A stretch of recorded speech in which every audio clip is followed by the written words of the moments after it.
Hello everyone, welcome to সঙ্গী সাথী পাঠশালা। আজকে আমরা DElEd part 1 session 2025-27 subject child study CC01 এর চ্যাপ্টার 2 আমরা ইতিমধ্যে শুরু করেছিলাম, শারীরিক এবং চলনের বিকাশ। এই চ্যাপ্টার থেকে আমরা বেশ কিছু প্রশ্নোত্তর ইতিমধ্যে করে নিয়েছি। আজকে আমরা এর 4 নম্বর পর্ব আলোচনা করব। আজকে আমাদের 4 নম্বর পর্বের প্রথম প্রশ্ন হচ্ছে, বৃদ্ধির প্রধান বৈশিষ্ট্যগুলি আলোচনা করো। বৃদ্ধির প্রধান বৈশিষ্ট্যগুলি হলো: 1. বংশধারা ও পরিবেশের মিথস্ক্রিয়ার ফল হচ্ছে বৃদ্ধি।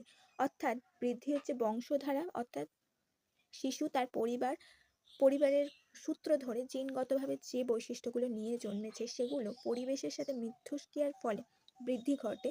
অধিকাংশ মনোবিদদের মতে বৃদ্ধি বংশধারা ও পরিবেশের মিথস্ক্রিয়ার ফল। এখানে শিক্ষকের কাজ হলো এমন পরিবেশ রচনা করা যা মিথস্ক্রিয়াকে উৎসাহিত করে এবং বৃদ্ধিকে সার্থক করে তোলে। 2 হচ্ছে, বয়স অনুযায়ী বৃদ্ধির হার আলাদা হয়। বিভিন্ন বয়স বৃদ্ধি বিভিন্ন হয়ে থাকে। H.P.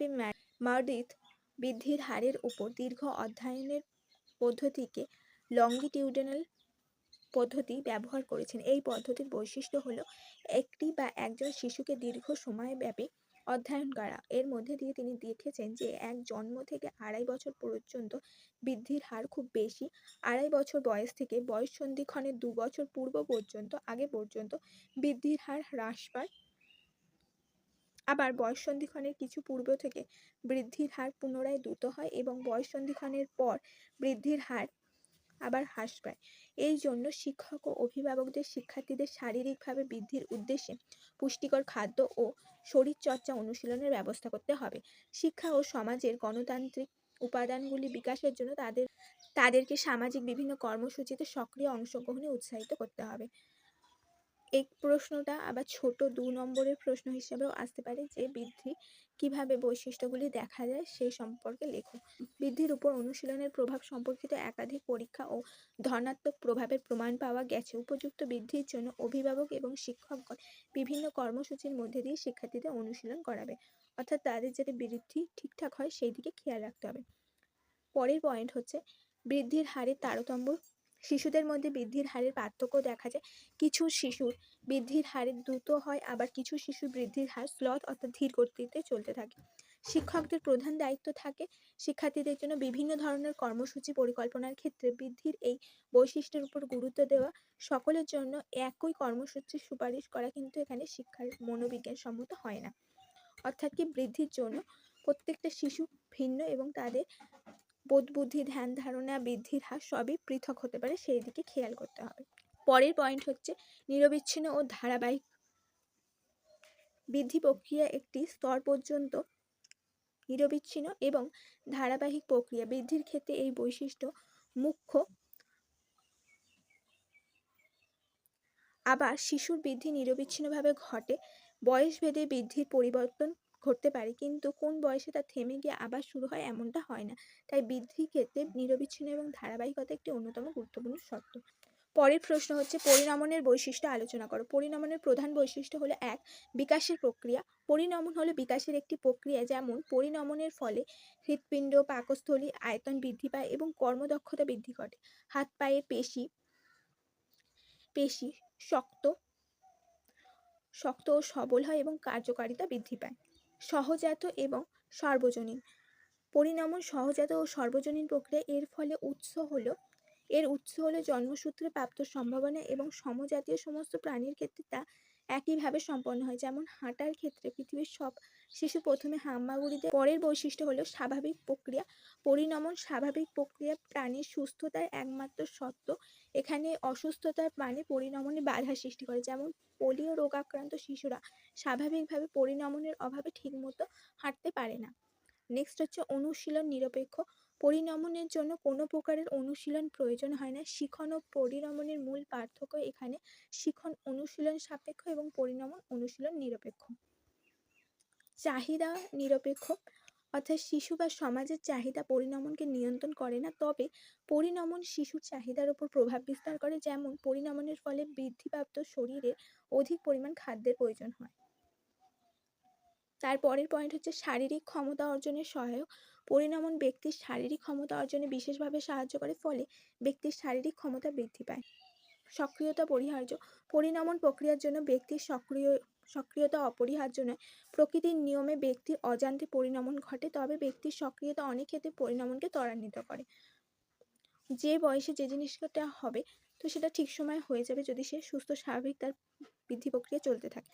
নেক্সট হচ্ছে আংশিক জীবনব্যাপী প্রক্রিয়া। শিশু মাতৃগর্ভ থেকে বা থাকার সময় থেকে পরিণমন শুরু হলেও জীবনের এক পর্যায়ে পরে পরিণমন আর ঘটে না, তাই পরিণমনকে পুরো জীবনব্যাপী প্রক্রিয়া বলা যায় না।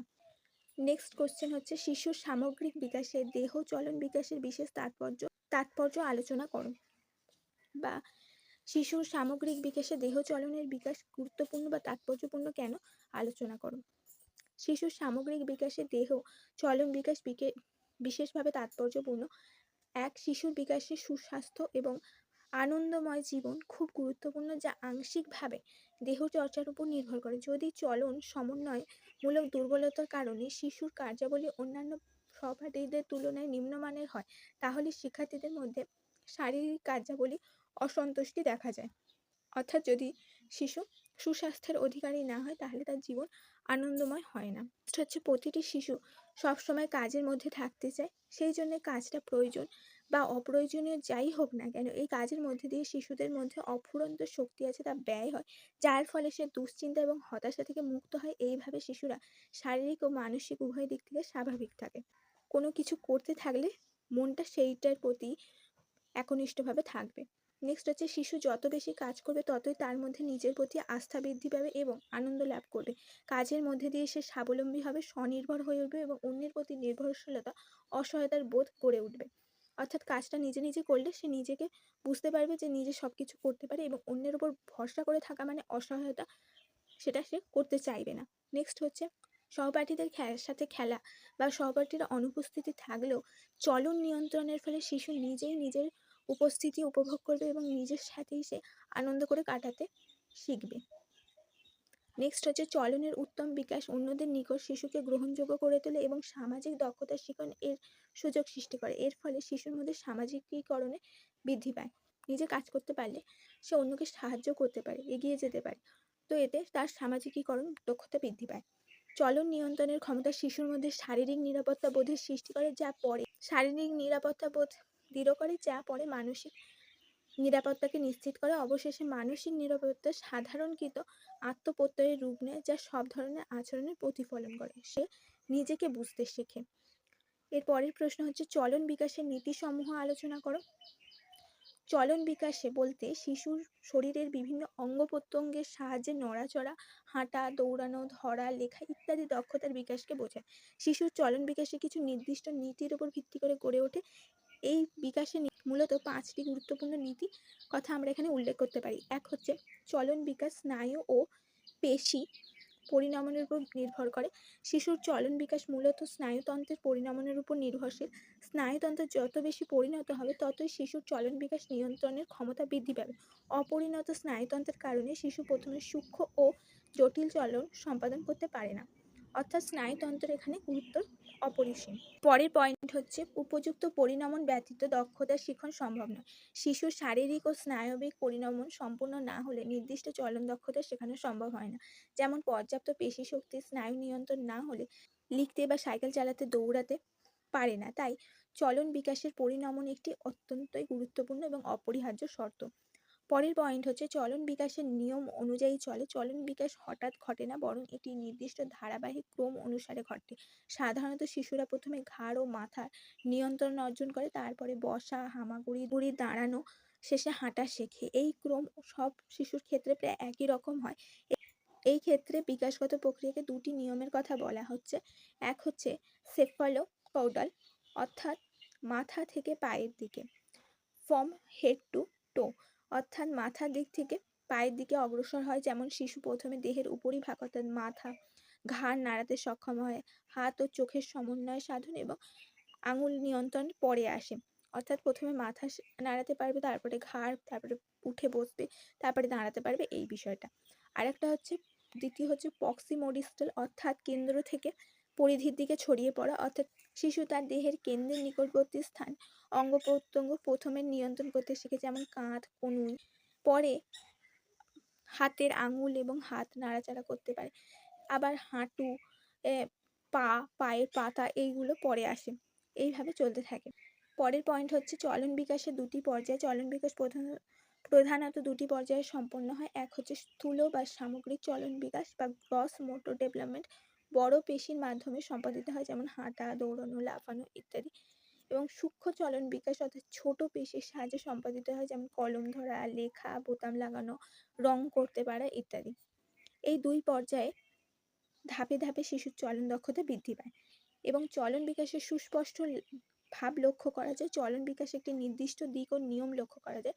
ডিজেল ইনস্টিটিউটের মনোবিদগণ বহু গবেষণার পর বিভিন্ন বয়সের শিশুদের চলন বিকাশের ছক প্রকাশ করেছেন, যা চিকিৎসক থেকে শুরু করে পিতামাতা ও শিক্ষকগণ শিশুর চলনের স্বাভাবিকতা নিয়ন্ত্রণে বা নির্ণয়ের বিষয়ে ব্যবহার করে থাকেন।